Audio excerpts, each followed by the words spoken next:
Hi guys, this is me Sachin Gupta. Welcome back to my YouTube channel. So guys, today we are going to solve task number 230 J advance 2019 का फिर से ये question आया हुआ है और conditional probability पे बहुत ही बेसिक क्वेश्चन आया हुआ था.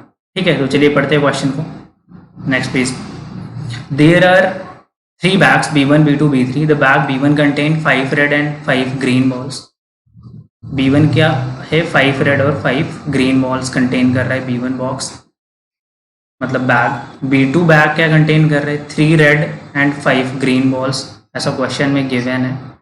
B3 में क्या है? B3 में 5 रेड है और 3 ग्रीन बॉल है. ठीक है. Now bag B1, B2, B3 have probabilities 3/10, 3/10 and 4/10 respectively of being chosen.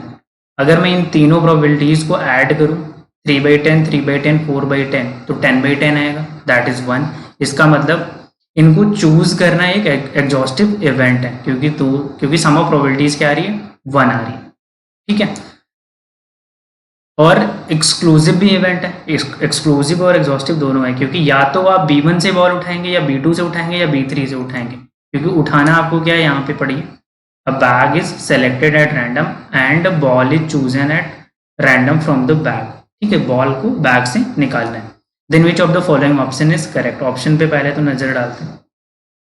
देखिए यहाँ पे सबसे पहले देखिए 3 एक्सक्लूसिव और एग्जॉस्टिव इवेंट थे, उनको हम लिख लेते हैं. B1 का मतलब है बॉल इज बीइंग चूजन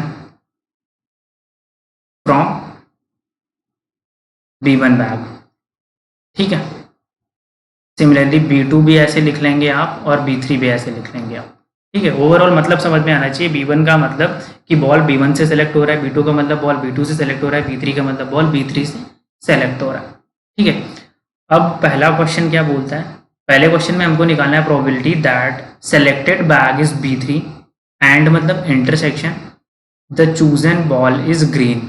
तो B3 से बॉल सेलेक्ट होना चाहिए और ग्रीन आना चाहिए. तो पहला पार्ट जो है वो बोलता है कि बॉल ग्रीन होना चाहिए एंड B3 से सेलेक्टेड होना चाहिए. ठीक है. तो कंडीशनल प्रोबेबिलिटी के हिसाब से अगर मैं इसको लिखना चाहूँ तो मैं लिख सकता हूँ probability of B3 into probability of green ball being selected given that bag is B3. ठीक है. क्योंकि प्रोबेबिलिटी ऑफ ए गिवन भी क्या होता है? इन दोनों का इंटरसेक्शन डिवाइडेड बाई नीचे वाले टर्म का डिवाइडेड बाई डिनोमिनेटर में क्या आएगा? इसी की प्रोबेबिलिटी. तो इसकी प्रोबेबिलिटी कैंसिल आउट हो जाएगी और इंटरसेक्शन वाला बच जाएगा. तो ये ऐसे लिख सकते हैं. प्रोबेबिलिटी ऑफ B3 मतलब इसमें तो गिवन है ना कि B1 को चूज करने की प्रोबेबिलिटी 3/10, मतलब प्रोबेबिलिटी ऑफ B1 गिवन है 3/10. प्रोबेबिलिटी ऑफ B2 गिवन है हमको 3/10 again and probability of B3 choose होने की गिवन है हमको 4/10. ठीक है. तो B3 बोले तो 4/10 आ जाएगी. अब इस बात की प्रोबेबिलिटी क्या होगी कि चूज किया गया बॉल ग्रीन हो और सेलेक्टेड बैग जो हो वो B3 हो. तो B3 बैग तो ये हो गया. अब ग्रीन बॉल सेलेक्ट होने की क्या प्रोबेबिलिटी है? तो टोटल बॉल कितने हैं यहाँ पे? 8. उसमें से ग्रीन बॉल कितने हैं? 3. तो 3/8 आ जाएगा. 4 2 8, 3/20 आ जाएगी. Right answer. इसका मतलब probability of G intersection B3 जो आ गया वो कितना आ जाएगा? 3/20. पहले पार्ट का आंसर. और पहला पार्ट चेक कर लेते हैं करेक्ट है कि नहीं. 3/10 लिखा है हमारा, 3/20 आया है. करेक्ट मतलब incorrect. Probability that the chosen ball is green. अच्छा, अब इसमें दूसरा पार्ट पूछा गया है कि probability that chosen ball is green. तो ये तो 3 तरीके से हो सकता है क्योंकि B1 में भी ग्रीन बॉल्स है, B2 में भी ग्रीन बॉल्स है कुछ और B3 में भी. तो ऐसा हो सकता है कि गिवन बॉल ग्रीन हो और वो कहाँ से चूज किया गया हो? B1 से.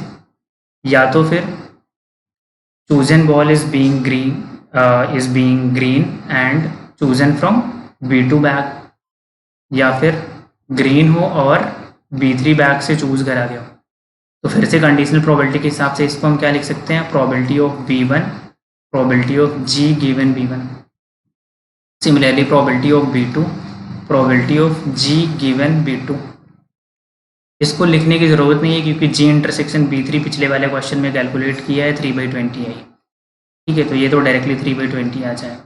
प्रोबेबिलिटी ऑफ B1 हमें गिवन है, B1 को चूज करने की प्रोबेबिलिटी 3/10। अब इस बात की क्या प्रोबेबिलिटी होगी कि ग्रीन बॉल चूज हो और बैग हो B1। तो B1 चूज हो, B1 में ग्रीन चूज करने की क्या प्रोबेबिलिटी है?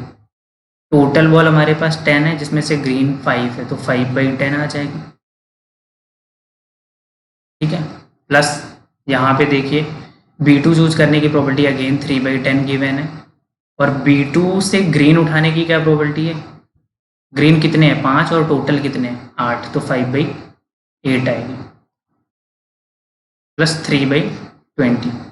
ठीक है, 5 2 जार 10, ये आ जाएगी 3/20, और 3/20 लास्ट में, तो 6/20 प्लस 5 3 जा नहीं 5 2 जार 10, तो 3/16। एलसीएम लेंगे कितना आ जाएगा? 80 24 15 39/80, 39/80 आ जाएगी प्रोबेबिलिटी ऑफ जी।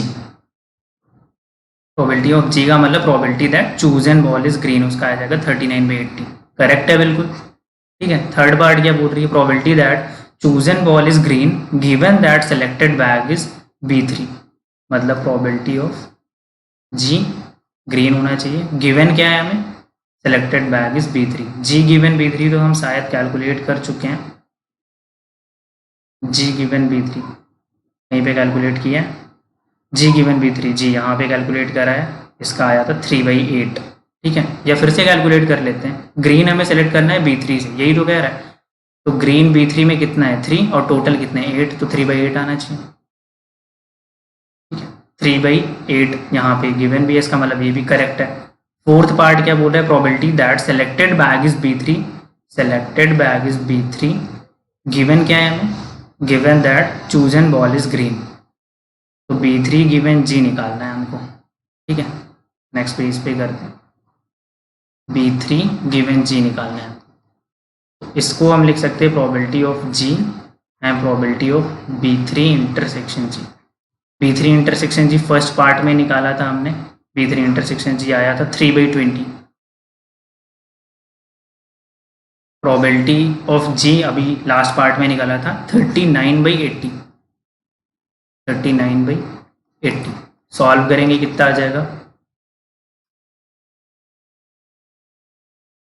4/13 ऊपर जाके आएगी। गिवन क्या है हमें?